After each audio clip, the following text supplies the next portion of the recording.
biggest problem with working from home is losing access to all the equipment you have in your office, such as your printer and scanner. Sure, you could get a multifunction device installed at home, but if you only use it now and again, it's just taking up space. There's a better way. Microsoft 365 jumps to the rescue with its OneDrive app.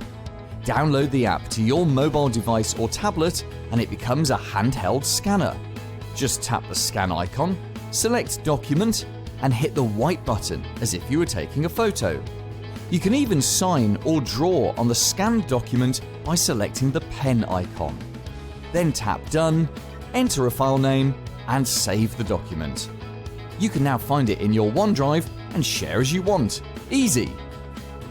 What other workarounds do you need help with? Drop our experts an email and we'll see what else we can suggest.